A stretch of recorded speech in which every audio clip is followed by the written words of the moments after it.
آ کے مسجد میں داخل ہوا تو پتہ نہیں، میں نے اس کے چہرے کی طرف دیکھا نا تو مجھے ایسے لگا شاید اس نے ناک میں پانی کو نہیں ڈالا. تو میں نے اس سے پوچھ لیا، میں نے کہا حضور یہ خشک جگہ لگ رہی ہے تو ناک میں پانی مطلب نہیں چڑھایا؟ اعتکاف بیٹھا ہوا معتکف اسلامی بھائی، مطلب بھائی جو میرے ساتھ بیٹھے ہوئے تھے، اعتکاف بیٹھے ہوئے تھے اسی رمضان میں، ابھی کی بات کر رہا ہوں. تو کہتا ہے جی نہیں، وہ میں نہاتے ہوئے کون پانی چڑھاتا ہے، وضو کے ٹائم چڑھاتے ہیں نا. میں نے کہا اللہ اکبر، یہ دیکھیں جی اس نے غسل کیا ہے. تو اس کو میں نے کہا بھائی آپ نے غسل کر لیا تو وضو کافی ہے نا؟ کہتا ہے نا جی اب تو مطلب غسل تو الگ چیز ہوتی ہے نا، وہ تو مجھے گرمی لگی ہوئی تھی میں نے غسل کیا، تو اب تو مطلب وضو تو میں الگ کروں گا نا نماز پڑھنے کے لیے. میں نے کہا وہ وضو ہو جاتا ہے. کہتا ہے نہیں وہ وضو نہیں ہوتا، نہانا اور ہوتا ہے وضو اور ہوتا ہے، یہ کیا آپ کیسی باتیں کر رہے ہیں؟ میں پریشان ہو گیا، اس کی طرف دیکھنا شروع ہو گیا بھائی یہ بندہ کیا رہا ہے. تو یہ چھوٹی چھوٹی باتیں. پھر پچھلے دنوں ایک اور پیشنٹ میرے پاس آیا تو اس نے باتوں میں مجھے پتہ چلا کہ وہ اپنی ساری جوانی کے جتنے بھی روزے رکھے ہیں وہ ایک غلطی کرتا رہا ہے، تو وہ سارے کے سارے اس نے ضائع کر دیے ہیں. میں نے مفتی صاحب سے فتویٰ لیا تو مفتی صاحب کہنے لگے کہ یہ عذر نہیں ہے کہ اس کو پتہ نہیں تھا، یہ پتہ کرتا نا یہ ایک کے بدلے 60 روزے رکھے گا ابھی. تو میں نے اس سے پوچھا، کہتا ہے جی میں تو جب سے مطلب بالغ ہوا تو میں تو اسی طرح ہی کر رہا ہوں، ہر رمضان میں ایسے ہی کرتا ہوں. تو پھر پتہ چلا کہ اس کے سارے کے سارے روزے ضائع ہو گئے، سارے کے سارے. اور مفتی صاحب فرماتے ہیں کہ یہ لا علمی، یہ عذر نہیں ہے، اس کو سیکھنا چاہیے تھا. یہ ایک کے بدلے 60 رکھے گا، توبہ بھی کرے گا. تو اب وہ تو بندہ تو سر پکڑ کے بیٹھ گیا. کہتا ہے جی میری عمر تو 37 سے 38 سال ہے، میں کہاں روزے رکھوں گا، مجھ سے تو ایک رمضان میں نہیں رکھے جاتے، تو ایک کے بدلے 60، تو وہ بھی ساری زندگی کے. یہ چھوٹی چھوٹی باتیں مطلب یہ ہمارے نزدیک ہیں، یہ میں ویسے آج سمجھانے کے لیے عرض کر رہا ہوں، لیکن یہ کتنی ضروری باتیں ہیں نا.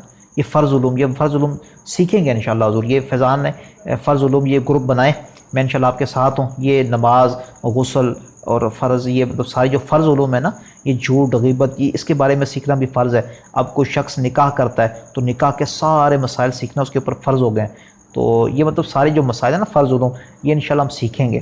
تو آپ گروپ بنائیں، آپ بھی سیکھیں گے اور آپ کے ساتھ آپ کے توسط سے نا لوگ بھی سیکھیں گے، تو یہ آپ کے لیے صدقہ جاریہ بنے گا. اچھا ایک اور ہم گروپ بنائیں گے، اس کا نام ہوگا مدینہ لائبریری.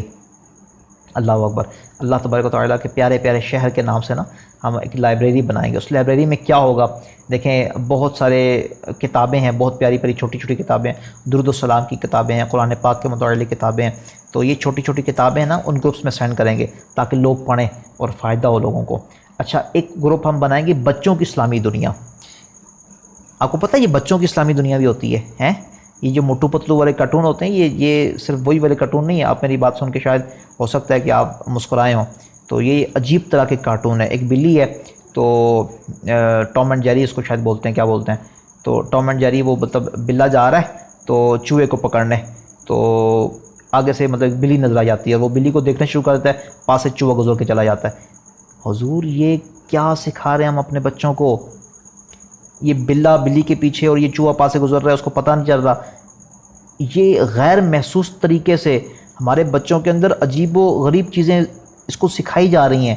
یہ کارٹون نہیں ہے، یہ تربیت ہے بچوں کی. یہ ٹام اینڈ جیری اور یہ دوسرے تیسرے، یہ آپ سوچ بھی نہیں سکتے. میں اس دن ایک تحریر پر رہا تھا سوشل میڈیا کے اندر، میں حیران رہ گیا کہ یہ چھوٹی چھوٹی باتوں میں ایک رودرا کارٹون ہے، اور یہ پتہ نہیں، اور یہ اس طرح کے نا کافی سارے کارٹون ہیں. تو ان کارٹونوں کے اندر کیا کیا کچھ ذہن سازی کی جا رہی ہے ہمارے بچوں کی. تو ہم نے بچوں کو انٹرٹین کرنا ہے، بچوں کو ایک اسلامی پیاری سی دنیا دینی ہے، ٹھیک ہے، جس میں اچھی اچھی نظمیں ہوں گی، اچھے کارٹون ہوں گے، اچھے پیارے پیارے کارٹون، اچھی پیاری پیاری نظمیں، اچھی پیاری پیاری سٹوریز ہوں گی بچوں کے لیے. یہ گروپ صرف ہم بچوں کے لیے بنائیں گے. ہمارے جو چھوٹے چھوٹے بھائی ہیں، پیارے پیارے بچے ہیں، ہمارے اپنے بچے ہیں، ہماری بہنوں کے بچے ہیں، ہمارے بھائیوں کے بچے ہیں، تو ہم بھی تو چلیں کچھ نہ کچھ بچے ہی ہیں نا، ہم بھی کبھی کبھی دیکھ لیا کریں کہ سبق آموز کہانیاں ہوں گی. تو یہ ایک گروپ ہم بنائیں گے بچوں کی اسلامی دنیا. اس میں ہم کیا کریں گے کہ بچوں کے حوالے سے کارٹون، بچوں کی سبق آموز کہانیاں وہ ہم سینڈ کیا کریں گے. میں آپ کو کروں گا، آپ ساری مطلب اس گروپس میں کریں. اب یہ صدقہ جاریہ کی نیت سے نا.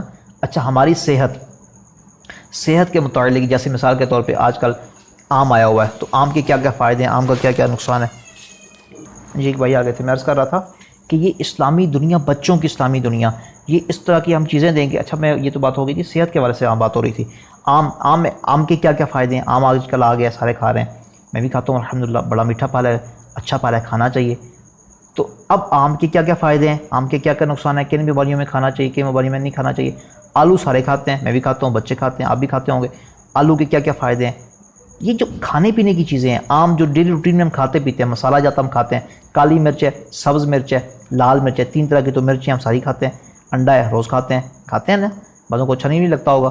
تو یہ مطلب یہ چھوٹی چھوٹی چیزیں ہیں، کیا چیز کھانی چاہیے، کیا چیز نہیں کھانی چاہیے، کیا چیز کتنی کھانی چاہیے۔ صحت کے حوالے سے میں آپ کو عرض کروں گا گروپ میں، آپ لوگوں کی صحت دیکھیں، صحت جب اچھی ہوگی نا تو نعت پڑھتے ہوئے مزہ آئے گا انشاءاللہ۔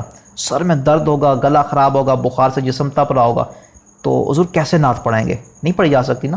نماز کیسے پڑھیں گے خشوع خضوع کے ساتھ، کیسے تہجد میں اٹھیں گے جب آپ کی صحت ٹھیک ہوگی ماشاءاللہ۔ اللہ تبارک و تعالیٰ آپ کو سب کو صحت عطا فرمائے، اچھی صحت عطا فرمائے، صحت و تندرستی عطا فرمائے آپ کو۔ تو جب یہ صحت اچھی نہیں ہوتی نا، ایک انگلی میں بھی درد ہو نا تو بڑا بندہ بے چین ہو جاتا ہے، تو بندے سے عبادات بھی اس طرح بعض اوقات نہیں ہو پاتی ہوں گی۔ تو بہرحال صحت کا خیال رکھنا چاہیے۔ پھر دیکھیں اپنی صحت آپ کی اللہ تبارک و تعالیٰ، آپ جوان ہوں گے سارے، تو دیکھیں والدین تو ہیں نا آپ کے، اب والدین کو مطلب کچھ چیزیں کھلانی ہے، کچھ چیزیں نہیں کھلانے والی، ان کی خدمت میں پیش کرنے والی نہیں ہوتی۔ بعض چیزیں جو بہت سستی ہیں، بہت فائدہ دیتی ہیں، میں آپ کو کچھ سبزیوں کے نام مثال کے طور پہ بتا دیتا ہوں۔ تو یہ سبزیاں اچھی ہیں، آپ گھر میں اپنے امی ابو کو کھلائیں، اپنی امی ابو کی خدمت کریں، ان کو اچھے طریقے سے مطلب بنوا کے دیں، اپنی بہنوں سے، اپنی بیویوں سے۔ تو والدہ سے عرض کریں کہ اماں جی میں یہ سبزی لے کے آؤں، یہ اس کی تو ڈاکٹر صاحب نے جو ہے نا وہ گروپ میں یہ فائدے بتائے ہیں، تو آپ یہ پکا کے کھلائیں ذرا، ہمیں سب کو فائدے ہوں۔ پھر آٹا جو ہوتا ہے، یہ آٹا کس طرح کا آٹا ہوتا ہے، کون کچھ چیزیں کھانی چاہیے، مطلب یہ چھوٹی چھوٹی جو گھر میں عام روٹین کی بات ہے نا، یہ صحت کے حوالے سے یہ میں انشاءاللہ آپ کو عرض کروں گا۔ تو نیٹ سے بھی مل جاتی ہیں، میں شروع میں آپ کو چلاؤں گا نا، آپ چل گئے میرے ساتھ چلتے تو مدینہ نہ بھی چلے تو پھر بھی مدینہ تو پھر بھی پیارا ہی ہے نا، میٹھا ہے الحمدللہ۔ تو آپ خود سے چلتے رہیں گے انشاءاللہ، نیٹ سے آپ چیزیں لیں، اٹھائیں اور گروپس میں ڈالیں، لوگوں کو فائدہ پہنچائیں۔ اچھا، اس کے بعد ایک اور گروپ بنائیں، شرعی رہنمائی۔ شرعی رہنمائی، بعض اوقات چھوٹے چھوٹے مسائل ہوتے ہیں ہمیں پتہ نہیں ہوتے، ہمارے پاس علماء کرام موجود ہیں الحمدللہ، اور وہ دین کی خدمت کرنے کے لیے بھی تیار ہیں۔ ہم نے مختلف علماء کرام کو ڈھونڈنا ہے، گروپس میں ایڈ کرنا ہے، اور پھر ہم نے لوگوں سے کہنا ہے حضور ان علماء سے سوال کریں۔ تو ایسے بہت سارے گروپس بنے بھی ہوئے ہیں، ایک گروپ ہم بھی بنائیں گے تاکہ ہمیں بھی کوئی مسئلہ تو ہم بھی تو پوچھ سکیں نا۔ تو یہ روزوں کے جیسے مثال کے طور پہ یہ محرم شریف کا مہینہ آ گیا، اب محرم شریف میں کچھ مسائل ہیں سمجھنے والے، آگے سفر ہے، سفر کے مہینوں کے حوالے سے کچھ مسائل ہیں سمجھنے والے، پھر ربیع النور شریف ہے، ربیع النور شریف کے دلائل کیا ہیں، پھر آگے 11ویں شریف آ جائے گی تو 11ویں شریف کے فضائل اور پھر یہ دلائل، یہ اس طرح کے نا مختلف سوالات جہاں پہ بندہ پھنس جاتا ہے، پریشان ہو جاتا ہے، یہاں پہ کیا کروں، یہاں پہ کیا نہ کروں۔ بعض اوقات گھریلو معاملات ایسے جاتے ہیں، یا بندہ کہتا ہے کسی مفتی صاحب سے پوچھوں یار مسئلہ کیا ہے، صحیح مسئلہ کیا ہے۔ تو یہ اس طرح کے نا ایک دن رکھ لیں گے، کچھ گھنٹے رکھ لیں گے اس گروپ میں، تو ہم انشاءاللہ لوگوں کی شرعی رہنمائی کریں گے۔ ہم کیا کریں گے، علماء کریں گے، ہم علماء کو مدعو کریں گے، وہاں پہ گروپ میں لے کے آئیں گے، لوگوں سے کہیں گے یہ حضور ہم نے مفتی صاحب لے آئے ہیں، ہم علم دین کو لے آئے ہیں، تو آپ ان سے سوال کریں۔ وہ عالم دین آدھا گھنٹہ یا جو بھی وقت مناسب ہوا سیٹنگ بنی تو انشاءاللہ وہ لوگوں کے سوالوں کے جوابات دیں گے، ٹھیک ہے۔ اسی طرح فیضان علماء گروپ بنایا آپ، اس میں نا جو سنی علماء کرام ہیں ان کی چھوٹے چھوٹے کلپ، آپ یقین کریں بہت پیارے پیارے کلپس ہوتے ہیں، مدنی چینل کے کلپس دیں، علماء کرام کے کلپس دیں، چھوٹے چھوٹے نا پیارے پیارے، جن سے کچھ سیکھنے کو ملے، 1 منٹ کا، آدھے منٹ کا، 30 سیکنڈ کا۔ یہ واٹس ایپ سٹیٹس جو ہوتے ہیں یہ پیارے پیارے نعتوں کے، محرم شریف کے حوالے سے، آگے پھر سفر آئے گا، سفر کے حوالے سے 25ویں شریف ہے اور سے اعلیٰ حضرت ہے، پھر ربیع النور شریف ہے، پھر 11ویں شریف ہے، یہ چلتے رہتے ہیں نا، آتے جاتے رہتے ہیں۔ اس طرح کے علماء کرام کے کلپ چھوٹے چھوٹے جن میں مدنی پھول ہوں تو یہ آپ ان میں ڈالیں۔ پھر ایک محفل نعت کا گروپ رکھیں، محفل نعت کا گروپ بنائیں، روز محفل نعت کیا کریں۔ ضرور محفل نعت کا کون سا ٹائم ہوتا ہے، صبح کریں، دوپہر کریں، رات کو، جب دل کریں۔ اب آقا کے گیت گانے ہیں تو پھر گائیں نا جی، ٹائم تو نہیں ہونا چاہیے نا۔ یہ کیا بات ہوئی رات عشاء کے بعد پڑھیں گے، نہیں بھائی دن کو بھی پڑھیں گے، صبح بھی پڑھیں گے، کھانا کھانے سے پہلے آقا کی نعتیں پڑھیں گے۔ آقا کو یاد نہیں کریں گے تو پھر یاد کریں گے کس کو ہیں، صلی اللہ تعالیٰ علیہ وسلم۔ اللہ اکبر، آقا صلی اللہ علیہ وسلم تمہاری جان ہے، ہم آقا کے بغیر کچھ نہیں ہے، یقین کریں، اللہ کی قسم اٹھا کے کہتا ہوں، کہ اللہ کے نبی صلی اللہ علیہ وسلم نہ ہوتے تو ہم کیا ہوتے، ہماری حیثیت ان کیڑے مکوڑوں سے بھی بدتر ہوتی، ہم یہ سور خنزیر و کتے بلوں سے بھی بدتر ہوتے، ہم جانوروں سے بھی بدتر ہوتے۔ یہ اللہ تبارک و تعالیٰ کے نبی صلی اللہ علیہ وسلم کی عنایت ہے، اللہ تبارک و تعالیٰ کا فضل و کرم ہے کہ عزتوں کے تاج ہمارے سروں پہ سجے ہوئے ہیں، ہمارے چہرے سنت رسول سے سجے ہوئے ہیں، لوگ ہماری عزتیں کرتے ہیں۔ یہ ہماری عزتیں، ہمارے سروں پہ جو بال ہیں یہ اللہ تبارک و تعالیٰ کے نبی کی شفقت مہربانی ہے، وگرنہ ہمیں تو جینے کا سلیقہ ہی نہیں آتا تھا۔ ہم تو وہ انسان تھے جو کعبۃ اللہ کا ننگا طواف کرتے تھے، کعبۃ اللہ کے اندر بتوں رکھ کے انسانیت، سنا ہے نا آپ نے زمانہ جاہلیت میں کیا کرتے تھے، بچیوں کو زندہ درگور کرتے تھے، اپنے کتابوں میں پڑھ رکھا ہے، سلیبس کی کتابوں میں پڑھ رکھا ہے، اندر بت رکھے ہوئے تھے، بتوں کا اگر ننگا طواف کرتے تھے کعبۃ اللہ کا، استغفر اللہ۔ تو کیا کیا کچھ نہیں کیا انسانوں نے، یہ تو اللہ کے نبی تھے جنہوں نے آ کے محبت پیار سکھائی ہے۔ 100 سال کی جنگیں لڑائیاں یہ زمانہ جاہلیت میں، تو اللہ کے نبی صلی اللہ علیہ وسلم آئے اور پھر یہ سارا کچھ سلسلہ ہوا۔ آج تو ہم اپنی بہنوں سے کتنا پیار کرتے ہیں ماشاءاللہ۔ اللہ کے نبی نے بتایا کہ بہن کیا ہے، جو اپنی بہن یا بیٹی کی ان کو پالتا ہے، ان کو بلوغت تک پہنچاتا ہے، پھر ان کی شادی کرتا ہے۔ حضور نے 2 ایسی انگلیوں کو کر کے ارشاد فرمایا، شہادت کی انگلی بیچ والی انگلی کو حضور نے ملا کے ارشاد فرمایا کہ کل بروز قیامت وہ بندہ جس نے اپنے 2 بہنوں یا 2 بیٹیوں کی پرورش کر کے ان کی شادیاں کی، تو وہ اور میں ایسے ہوں گے۔ حضور نے جب ایسے 2 انگلیاں جوڑی نا، اللہ صحابہ تڑپ گئے، عرض کرنے رہے یا رسول اللہ جس کی ایک کو بیچارے کی وہ کدھر جائے گا؟ تو حضور نے ارشاد فرمایا جس کی ہے ہی ایک، اور وہ اس کے ساتھ یہ معاملہ کرے کہ اس کی اچھی پرورش کرے، اس کی اچھی تربیت کرے اور اس کی شادی کرے، وہ بھی اسی طرح ہوں گے۔ لیکن اللہ کے نبی نے کیسا پیارا مطلب وہ ارشاد فرمایا نا کہ یہ بیچ والی انگلی اور شہادت والی انگلی کو حضور نے ایسے ملایا اور فرمایا قیامت میں ہم ایسے ہوں گے۔ اب کیسے صحابہ تڑپے، وہ جو اپنی بہنوں کو زندہ درگور کرتے تھے، اپنی بیٹیوں کو زندہ درگور کرتے تھے، جب سرکار صلی اللہ علیہ وسلم نے ارشاد فرمایا کہ فاطمہ میرے جگر کا ٹکڑا ہے، اللہ اللہ اللہ اللہ ہیں کتنا پیار۔ اب اس دور میں نا جب بیٹیوں کو زندہ درگور کیا تھا، اللہ کے نبی صلی اللہ علیہ وسلم نے ارشاد فرمایا فاطمہ تو میرے جگر کا ٹکڑا ہے۔ آج ہم کہتے ہیں نا اپنی بیٹیوں کو، اپنی بہنوں کو کیسے پیار کرتے ہیں، الحمدللہ کرنا بھی چاہیے، اور یہ اللہ تبارک و تعالیٰ کے نبی کی سنت بھی ہے صلی اللہ علیہ وسلم۔ تو یہ دیکھیں، یہ محبت، پیار، یہ والدین کا ادب، یہ کس نے سکھایا؟ اللہ کے نبی نے تو سکھایا۔ پرانے زمانے میں تو استغفر اللہ جاہلیت کے دور میں ماؤں کو خریدا اور بیچا جاتا تھا منڈیوں میں۔ یہ ماں کے قدموں تلے، ماں تو بیچاری بوڑھی ہوتی ہے نا، مائیں بوڑھیاں ہوتی ہیں، مطلب بوڑھیاں، اب جیسے 50 سال کا بچہ ہے اس کی ماں تو بوڑھی ہوگی نا، 70 سال کی ہوگی۔ تو یہ بوڑھیاں خواتین جن کو کوئی پوچھتا ہی نہیں تھا، ان کو اٹھا کے لوگ منڈیوں پہ جا کے بیچتے تھے، استغفر اللہ معاذ اللہ، یہ زمانہ جاہلیت میں۔ تو اللہ تبارک و تعالیٰ نے سب سے جو خوبصورت چیز، اس پوری کائنات کی سب سے خوبصورت چیز کیا ہے؟ جنت ہے نا، جہاں پہ اللہ کے نبی صلی اللہ علیہ وسلم بھی ہوں گے۔ تو اللہ تبارک و تعالیٰ کے محبوب صلی اللہ علیہ وسلم نے کیا ارشاد فرمایا کہ یہ جو جنت ہے یہ ماں کے قدموں تلے ہے۔ مطلب اس سے مراد یہ ہے کہ جب آپ ماں کی خدمت کریں گے، ماں کے پاؤں میں بیٹھنے والے ہوں گے، تو پھر اللہ تبارک و تعالیٰ بھی راضی ہوں گے، اللہ تبارک و تعالیٰ کے محبوب بھی راضی ہوں گے، آپ کو جنت ملے گی۔ یہ ماں کے قدموں تلے جنت ہے۔ اچھا، یہ بھی تو کہا جا سکتا تھا کہ ماں کی آنکھوں میں جنت ہے، ماں کی پلکوں میں جنت ہے، ماں کے دل میں جنت ہے، لیکن نہیں، ماں کے قدموں میں۔ اس سے مراد یہ ہے کہ ہم نے ماں کے قدموں میں بیٹھنا ہے، ماں کو بالکل ایسے چپ کر کے خدمت کرنی ہے، چوں بھی نہیں کرنی ہے، سمجھ رہے ہیں نا؟ اللہ تبارک و تعالیٰ ہر طرح کی غلطیوں کو معاف فرمائے۔ تو یہ ہم نے نا محفل نعت کرنی ہے، ہم نے آقا کو یاد کرنا ہے۔ دیکھیں اللہ آقا کے ہم کے احسان، صلی اللہ علیہ وسلم، آقا صلی اللہ علیہ وسلم کے احسان کہاں بھول سکتے ہیں، بھول ہی نہیں سکتے۔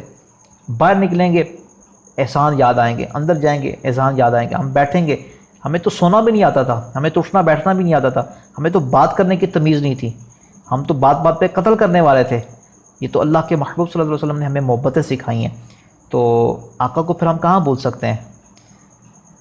ہائے اللہ، استغفر اللہ، بس اللہ تعالیٰ معاف فرمائے ہماری غلطیوں کو، ہمارے عیبوں پہ پردے ڈالے، پر ہم آقا صلی اللہ علیہ وسلم کو تو بھول ہی نہیں سکتے۔ ہم محفل نعت کریں گے، اور محفل نعت کا مناسب ہو تو وقت بھی رکھیں گے، اور بعض اوقات ہم بلا وقت کے رکھیں گے انشاءاللہ۔ ہر وقت جس کا جب دل کرے گا محفل میں، محفل نعت والے گروپ میں نا، وہ آ کے سرکار صلی اللہ علیہ وسلم کے گیت گائے گا، سرکار صلی اللہ علیہ وسلم کے نعت شریف پڑھے گا، اور پھر ہم الگ سے بھی ٹائم رکھیں گے، علماء کو بھی بلائیں گے، بڑے بڑے نعت خوانوں کو بلائیں گے، عالمی شہرت یافتہ نعت خوانوں کو کال کریں گے، حضور جمعرات کو عشاء کے بعد محفل ہے تو آدھا گھنٹہ ذرا آئیے گا، 2-3 نعتیں سنائیے گا۔ کوئی نہ نہیں کرتا، یہ عشاقان رسول بڑے ہیں ماشاءاللہ، تو آئیں گے انشاءاللہ محفل نعت میں، ہماری محفل نعتوں میں بھی آئیں گے۔ تو محفل نعت کا ایک گروپ بناتے ہیں۔ اچھا، ایک اور مثبت سوچ والا گروپ بنائیں جس میں پازیٹیو تھنکنگ ہو نا۔ یہ نوجوان بڑا نا امید ہے، یہ کہتا ہے بس میں مر کھپ جاؤں، یہ موبائل پہ سے کوئی ناراض ہو جائے نا واٹس ایپ پر، تو یہ کہتا ہے بس میں مر گیا، میں کھپ گیا، میں رول گیا، یہ تو دنیا ہی کو نہیں ہے۔ اس بیچارے کو بتاؤ کہ بھائی کوئی ناراض ہو جائے واٹس ایپ پر تو کچھ نہیں ہوتا، خیر ہے، کوئی دوست یہ زندگی نہیں ہوتا، تو والدین اصل زندگی ہوتے ہیں، بہن بھائی زندگی ہوتے ہیں۔